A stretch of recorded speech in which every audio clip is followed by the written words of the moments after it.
сакам искрено сега да се исповедам пред македонската јавност, да кажам една моја травма од детство. Со тоа што ќе ја кажам, пред се сакам да ги утешам бугарите, оние кои сакаат од македонците да направат бугари. Целта ми е пред се нив да ги утешам. После она што вчера го изјави Мицковски, замислете, Мицковски изговори дека Гоце Делчев е македонец на денот на неговиот роден ден. Рече македонецот Гоце Делчев. Толку ќе го коментирам Мицковски. Оставам вие да си донесете заклучок колку оваа влада ќе држи до црвените линии. Очигледно е дека ќе држи. Но, да го оставиме Мицковски, да се вратам јас на мојата траума со која што сакам да ги утешам бугарите. Траумата ми од рано детство, од негде трето оделение, второ, трето, четврто оделение.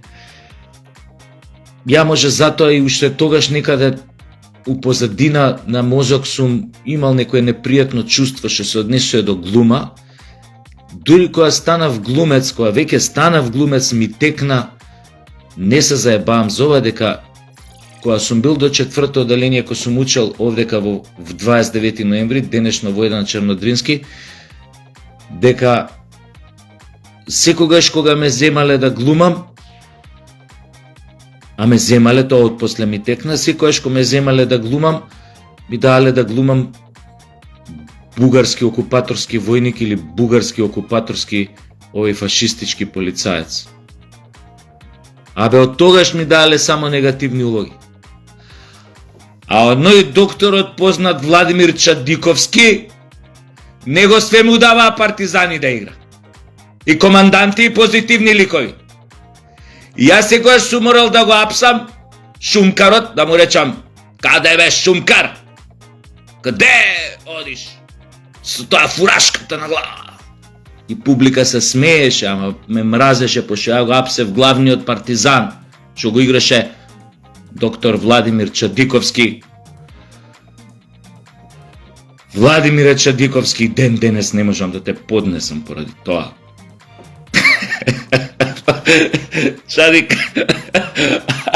Чадик, извини вака брат, сигурно ќе огледаш ова, али знаеш дека се заебам, али стварно ми е траума тоа што секогаш ми дава да играм бугарски полицаец.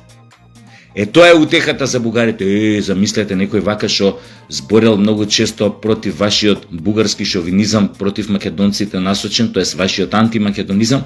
Замислете каква траума. Јас затоа може изборам така против вас. Ради оваа траума од детство што ми даале да играм бугарски војници, бугарски фашистички полицајци што апселе шумкари. Владимир Чадиковски ќе ми платиш еден ден за тоа. Добро, ете зашто ствари ја не сум нормален. Ако сакате да знаете. Така што на ова ми текна, години од како веќе бев дипломиран и ми текна. И постои еден другар мој ме подсети до четврто, шучевме заедно, вика, како вика не се сеќаш, вика тебе те викај рецитали за 29 ноември, Сава Ковачевиќ, некоја песна сум рецитирал за Тито, за ова зона. Од тогаш осетиле некој талент кај мене, али овие со бугарски полицајци што ми даваат, тоа стварно ми беше траума. Пази, и она време бугарски војник ти дава да глумиш. Ја нешто знам тогаш кога апсев, кога приведував Владимир Чадиковски, партизан беше тој. Ја го апсев, пошто шумкар го апсев и нешто знам, смешно кажав, дали со тоа со шумкарите поврзано со ова, и знам публика се насмеа, ама знам дека така позитивно ме доживаа, ама после тоа страм ми беше да се појавам таму кај што беа родителиве, публика, вака што беше. И знам дека си тргнав сам према дома, тешка траума беше тоа. А ти, Владимир, него тоа. Шо ми беше друго мавето, вака морав малце да почнам лававо. Гледав, можете и вие тоа да го видите. Русите имаат еден многу добар метод како се справуваат со пијани возачи, пошто оваа тема е се уште многу актуелна. Вчера имаше исто неколку јаки прелети на коли по Партизанска. На овој народ памет нема никоја што му дое во глава. И затоа пак ја кажам, она што го кажав на само вистина, заебете закони, заебете свет, турете лежечки полицајци на Партизанска пред секој пешачки премин. Знаете ли колку животи ќе спасите? Ама не знам како е тоа регулирано, нели, закон на булевари, не смее го кажав тоа, знам дека не смее лежечки полицајци. Но сменете го да смее, ќе спасите многу стотици човечки животи. Оти човек вчера ми кажуваше, чиј што дедо го купил имотот на сама Партизанска, сега да не зборам каде, баш у тој дел кај што загина млада Вафросина од Неготина. 913 дедо му го купил имотот. Човекот е веќе во во зрели години, вчера ми кажуваше. Значи вика, јас, откој сум дете, тука, на таа што вика црна точка. Вика, ја може сум бил сведок на преку 300, 200, 300 такви случаи. Кога со смртни последици, кога со тешки повреди, кога со овако. Стотици пати. Така што можете стварно комотно да седнете и да се договорите кој одлучува тамо со обраќајна градот, како се вика тоа, не имам појма ти ингеренции, чиви се, турете лежечки полицајци. Инаку овој се кажав, русите имаат еден, како да кажам, оригинален начин на справување со пијани возачи кои што прават тешки прекршоци во сообраќајот, загрозувајќи ја безбедноста во сообраќајот. Например, зошто во Русија луѓето веќе го стекнаа тој менталитет од како Путин дојде на власт, избегнуваат да возат пијани. Не само затоа што ќе им ја земат колата, ќе им ја конфискуваат, не само што ќе изгубат возачката трајно, не е тоа толку проблемот. Проблемот е казната. Те фатат ли пијан, те приведуваат одма у станица, те ставаат тамо доле у подрум и со пожарникарско црево 24 часа со паузи те буца со вода. Ребра ти крши. Тоа било такво мачење да било неиздржливо. Оди после пак, влези у кола пијан и удри у некој пешак. Да те видам. Или влези, уопште не мора да удриш. Влези, нека не ти проработи совеста, влези пак пијан, па нека те фатат. Така е у Русија, можете да проверите. Тие што ги викате Путиновците, што не знаеле како, што не знаеле, така прават. Па сега вие видите што треба да направите за понатак.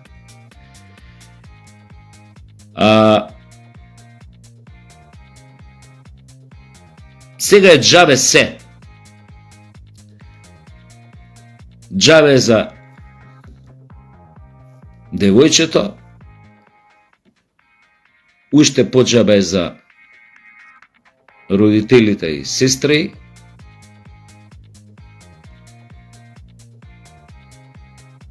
да не си му кожа, викаат.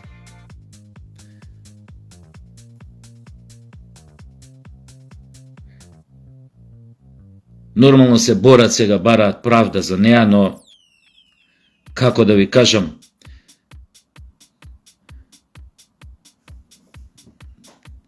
сите добро знаеме дека човечкиот живот нема цена. Со ништо не може да се врати назад. Јас само се надевам дека овој пат органите на прогонот, судот, обвинителството ќе постапат правилно, праведно и ќе судат по силата на законот. И нема да дозволат тој престапник, кој што е потврден престапник, зашто правил и други дела и против безбедност со сообраќајот и поврзани со други работи,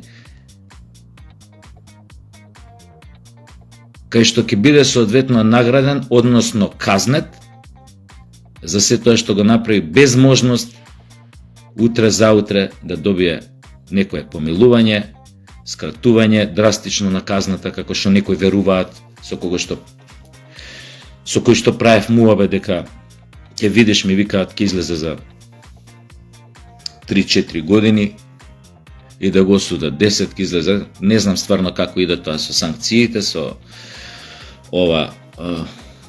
со тие работи, тоа 2/3, па за да немам појма како иде, уствари знам, али не е ни битно тоа. Битно е на ваквите престапници да не им се прогледа низ прсти. Затоа што не дале можност, простор со ништо во нивното досегашно живење, однесување, да заслужат утре заутре некое намалување на казната. Затоа што арапите, старите, у старо време арапите викале, тоа е стара арапска. Ако некој направи еднаш некоја работа, не мора да значи дека ќе ја направи втор пат. Но ако ја направи и втор пат, сигурно ќе ја направи и трет пат. Тоа е мудра, стара арапска изрека, крилатица, како сакате кажете. Барем у мој живот секогаш се потврдила дека е точно. Значи, ако едно нешто се случи еднаш, не мора да значи дека ќе се случи втор пат. Но ако се случи втор пат, бидете 100% сигурни дека ќе се случи и трет пат, и четврти, и пети, и шести пат. И стварно не знам, значи тоа ми е супер огавно у моментов, одвратно, кога гледам дека овој случај со младата Фросина од Неготино, оние социјалдемократи на јадни и бедни, како го користат за собирање на некои политички поени кои што нив конкретно за ништо и не им требаат. Но е стварно многу ниско да се пикаш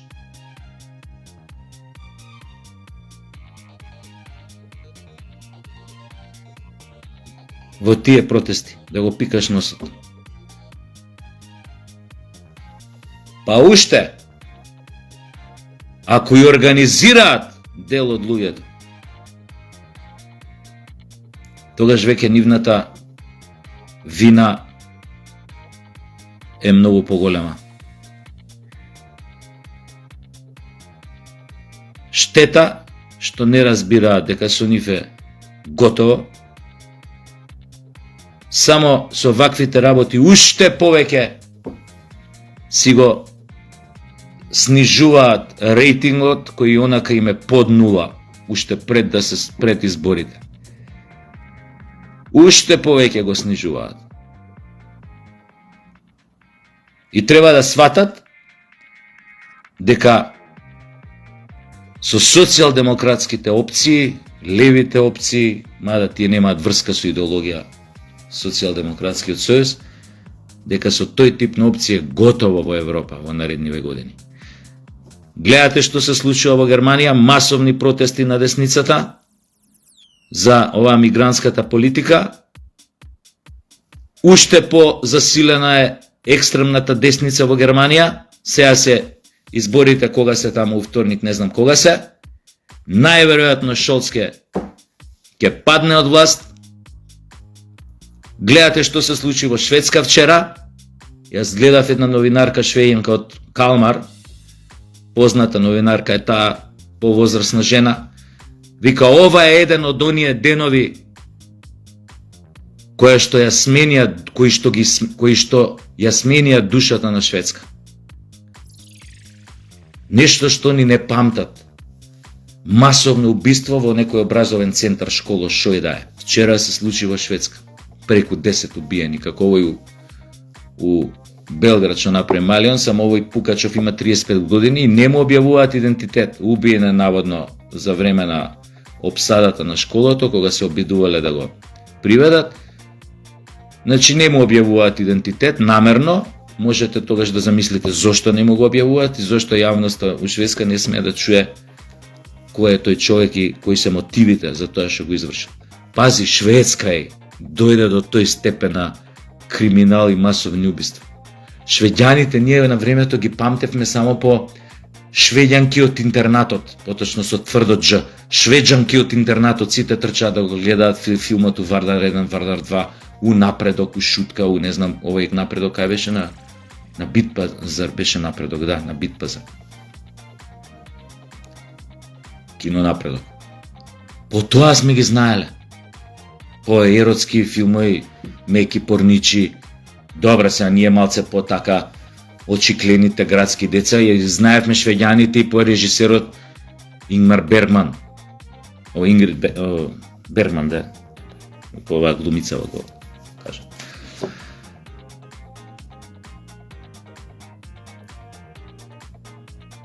Така што невиноста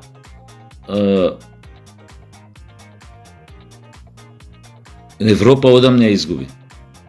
И ова сеја што ќе се случува во наредниве години, особено ако американската администрација ја заврти славината и ја смени политиката кон Европската Унија, европјаните сами ни една работа не успеале последниве од како заврши Втора светска војна. Ништо што фатиле сами не успеале ако не било тука позади Чичко Сем, ако не стоел да ги потурне, да ги поддржи, да им помогне. Тотално е тоа неспособна демократија, баш таму кај што ние се тепаме за да влеземе. Кај што до вчера бевме спремни се да направиме и гаките да ги се облечеме само за да не пуштат. А тоа е уствари една тотално неспособен бирократски мастодонт, кој што има елементи на тоталитаризам, сега да не зборам за тие кои се тие елементи на тоталитарно владење, поголемо, пострашно отколку што збора дека Путин го спроведува во Русија. Тоа знаете како е? Му рекло магарето на зајакот имаш големи уши. Европа во моментов, Европската Унија е помалце демократска и повеќе тоталитарна од што е Путиновата Русија. Видете што се случуваше само последните 15 години со тоа нивно мешање во секој сегмент во животот на луѓето, во секоја пора во општеството. Смееш ова да кажеш, не смееш ова да кажеш, ова е говор на омраза, ова не е политички коректен говор, ова е не знам што, ова е насочено против ова, за ова казна ќе добиеш, за ова казна ќе добиеш, за ова казна. Значи само нови права смислува на секого, а у исто време ги скратуваа слободата на говор. И да не зборам што све други работи се правеа. Под тој декор, за таа кулиса на кобајаги, човекови права, демократија, политичка коректност. Они фактички го прошируваа полето на делување на нивниот тоталитарен систем на владење, нивниот тоталитарен апарат. Да ти влезат сегде, да ти издаде комшијата дека не си вакциниран, па за да дое полиција да те приведе, да те казни. Тоа Сталин го правеше у Русија 30-тите години од минатиот век. Тоа што се случуваше сега на тлото на Европа и не само тука, Австралија, Канада, било каде. И треба да знаете, сум го кажал тој друг пат, Европската Унија нема врска со демократија. Незиниот систем, незините институции не се избрани по демократски пат, по пат на изворна демократија. На гласање. Знаете вие кој ја избра? Народот ја избра фон дер Лајен да биде председател на Европската влада? Народот гласаше на Европската Унија. Јогбе. Таму ја поставија неколку души што се горе, што им се блиска, нати го дај ми го што прават.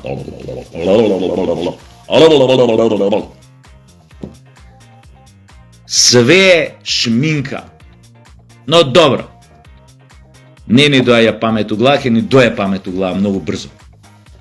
Кога ќе почне да пука таа Унија по шавови, затоа што вака неодржлива.